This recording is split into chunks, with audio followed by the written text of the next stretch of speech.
Hello everyone, welcome to the online classes. इस video का thumbnail देखकर आपको पता चल गया होगा कि आज का प्रकरण क्या है, आज का टॉपिक क्या है। और मैं वस्तुतः इस टॉपिक को लेकर इसलिए आया हूँ क्योंकि ऐसी घटनाएं नित्य प्रति हो रही हैं। पढ़े लिखे होशियार लोग इस ऑनलाइन ठगी का शिकार हो जा रहे हैं। और अभी कल ही मेरे एक रिश्तेदार हैं, उनका बेटा जो बी फार्मा कर रहा है, वह इस ऑनलाइन ठगी का शिकार हो गया। उसके अकाउंट से 50,000 रुपये 2-4 मिनट में निकाल लिए गए। और ठगी का स्वरूप भी कुछ ऐसा है जो अपने में अभिनव है, नया है। अभी तक इस तरह की ठगी का हम लोगों ने प्रकरण नहीं सुना हुआ था। तो इसलिए मैं चाहता हूं कि अगर आप कोई सा भी ऑनलाइन पेमेंट का ऐप यूज़ कर रहे हैं, जैसे पेटीएम है, गूगल पे है, या XYZ कितने से भी हैं, मैं किसी का बहुत नाम नहीं लूँगा। मैं भी यूज़ करता हूँ पेटीएम। और जो है कि आप भी तमाम यूज़ करते होंगे। और बहुत सारे ऑनलाइन जो है पेमेंट के ऐप्स हैं। और ये सारा कुछ जो लोग कर रहे हैं वो लोग बहुत पढ़े लिखे लोग हैं, या कम से कम वो अच्छे स्तर के पढ़े लिखे लोग हैं। और देखने की बात है उनके साथ ये ठगी हो जा रही, यह चिंता का विषय है।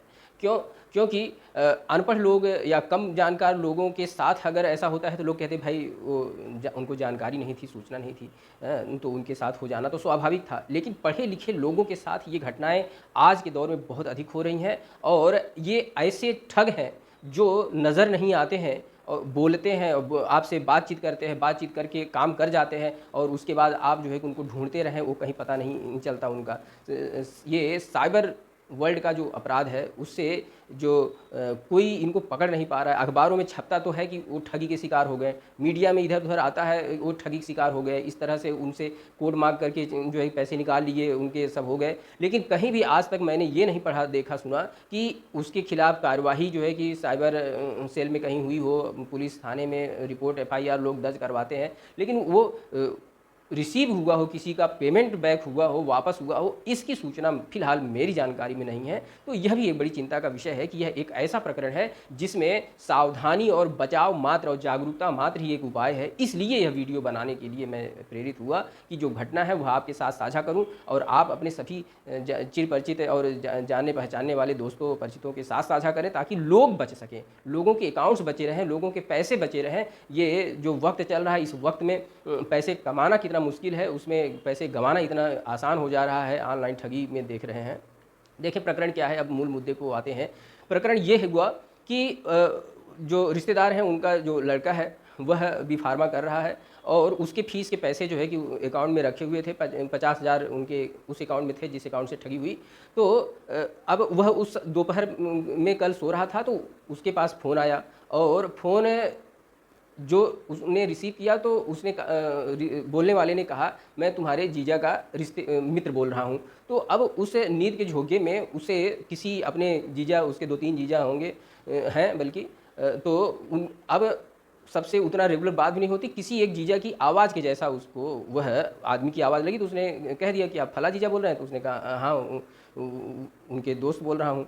तो अब वह उस कॉन्फिडेंस में आ जाता है, और फिर वह सामने वाला यह कहता है कि एक्चुअली तुम्हारे जीजा को पैसे की ज़रूरत है, और उनको जो है कि मैं पैसा ट्रांसफ़र उनके अकाउंट में नहीं हो पा रहा है, मैं तुम्हारे अकाउंट में कर रहा हूँ, तुम जो है कि उनको भेज दोगे, तो मैं पैसा ट्रांसफ़र कर रहा हूँ। तो जाहिर सी बात है सामने वाले को लगा कि यह एक हेल्प करने की बात है, और यहाँ पर कुछ घबराने जैसा नहीं है। तो फिर उसने कहा कि देखो, एक लिंक भेज रहा हूँ, उसमें तुम अपना केवल UPI कोड डाल देना, मेरे पैसे तुम्हारे अकाउंट में ट्रांसफ़र हो जाएंगे।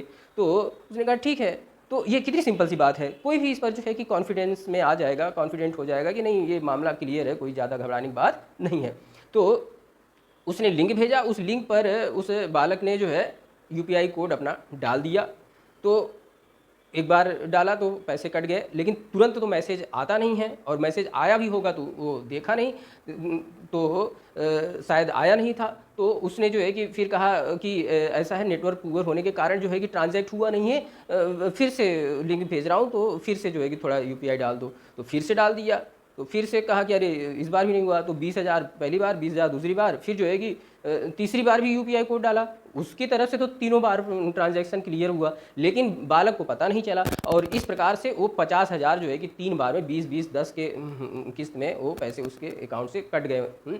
और जब वो पूरे कट गए तो उसने कहा अच्छा ठीक है, हो गया, हो गया, और उसके रखो। फ़ोन रख दिया और उसके बाद वह जो है कि मैसेज उसको नज़र आता है, तो वो कहता है, अरे ये तो ये ऐसा हो गया।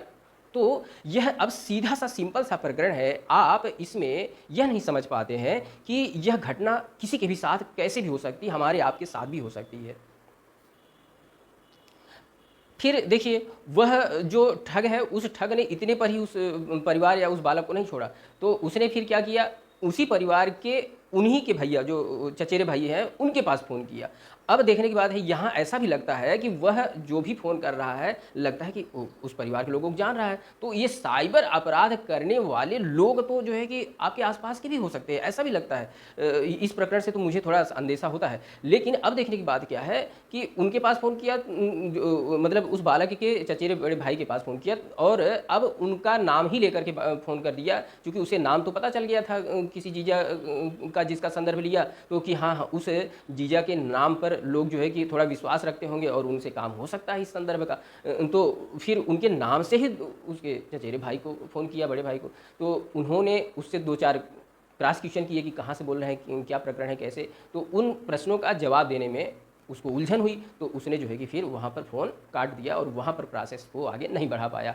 तो देखने की बात यह है कि अब साइबर अपराधी के खिलाफ एफआईआर तो दर्ज कराया गया है, लेकिन उसके बावजूद भी अभी तक के जितने ऐसे प्रकरण आए हैं जहाँ इस तरह की ठगियाँ हो रही हैं, उन ठगी में जो है कि उसका रिटर्न तो हम कहीं भी देख नहीं पाए हैं। जितने भी अखबारों में घटनाएं पढ़ते हैं, तो यही पढ़ पाए हैं कि ठगी हो गई, लेकिन यह हम अभी तक नहीं पढ़ पाए हैं कि उस ठगी का किसी का निस्तारण हुआ हो।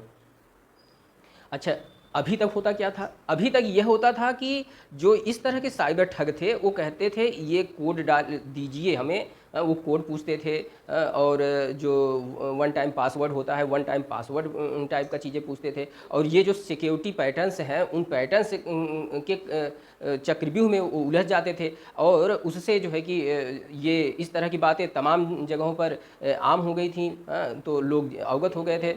तो अब वो एटीएम का पिन कोड नहीं पूछते, वो कोई वन टाइम पासवर्ड नहीं पूछते, वो एग्जैक्टली यह भी नहीं संकेत देते हैं कि वह आपसे कुछ लेना चाह रहे हैं, बल्कि अब वो तो ये कह रहे हैं कि हम आपको पैसा देना चाह रहे हैं, आपके अकाउंट में ट्रांसफ़र करना चाह रहे हैं। और इसी तरह के कुछ और भी मैसेजेज आ रहे हैं और इस तरह की और ठगियों के संकेत मिल रहे हैं कि जैसे वो कहते हैं कि 1 करोड़ का जो है कि बिना ब्याज का आपको लोन प्रोवाइड करेंगे, ये प्रधानमंत्री वाले कोष से, वहाँ वाले कोष से, बड़े वाले, इस तरह के तमाम जो है कि फर्जी फेक मैसेजेस आते रहते हैं। और इस जो है कि अधिक जानकारी के लिए या इस पर जो है कि इस सुविधा का लाभ लेने के लिए इस नंबर पर डायल करें या इस लिंक पर जाएं, ऐसा जो है कि मैसेज आता है, तो बिल्कुल उन मैसेजेस को आप टच न करें। और कभी-कभी आपका ये जो ऑनलाइन पेमेंट का ऐप है, वह फंक्शनल नहीं रह जाता है या फंक्शन नहीं करता है, तो आप परेशान होते हैं कि यार 2 दिन से 1 दिन से काम नहीं कर रहा है। तो फिर उसमें भी कुछ सुनने के प्रकरण आए हैं कि वहाँ पर फिर मैसेज आता है कि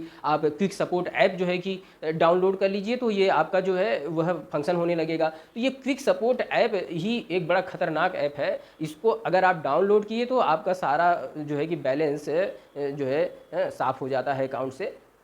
तो ये कुछ ऑनलाइन ठगी के नए-नए स्वरूप आ रखे हैं, जिनका जानकारी होना बहुत ज़रूरी है। और यह जो है कि वीडियो मात्र इस उद्देश्य से मैं बनाया हूँ कि ऐसी घटना से और लोग न शिकार हो जाएँ, ऐसी ठगी का और लोग न शिकार हो जाएँ।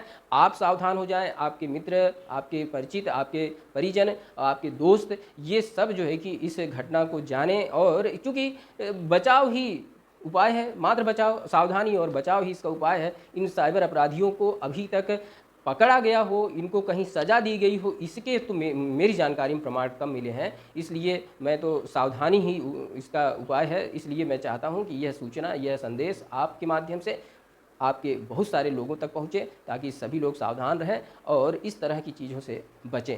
और ये साइबर अपराध करना कौन लोगों ने सीख लिया है, कहाँ के लोग हैं, यह चीज़ें क्यों नहीं पकड़ में आती हैं, यह एक चिंता का विषय है। पूरे देश में साइबर सेल्स गठित हैं और क्यों नहीं साइबर अपराधी पकड़े जा पा रहे हैं, बड़ी चिंता की बात है। और पैसे कमाना बड़ा मुश्किल है और इतनी आसानी से पैसे गायब हो जा रहे हैं। पहले चोरियां डकैतियां सुनते थे, वह अलग तरह की थी, आँखों से अंजन निकाल लेने की गाने सुने हैं। यहाँ तो खुली आँखों से खुले दिमाग से पैसे जो है कि आपके अकाउंट से गायब हो जाते हैं और ना आप बचा पाते हैं, ना आपके जानने वाले बचा पाते हैं, जिसको बताते हैं वो वापस नहीं दिला पाते हैं। ये बड़ी मुश्किल वाली स्थितियाँ हैं। तो इसको आप सभी को साझा करें। Okay, thank you for watching.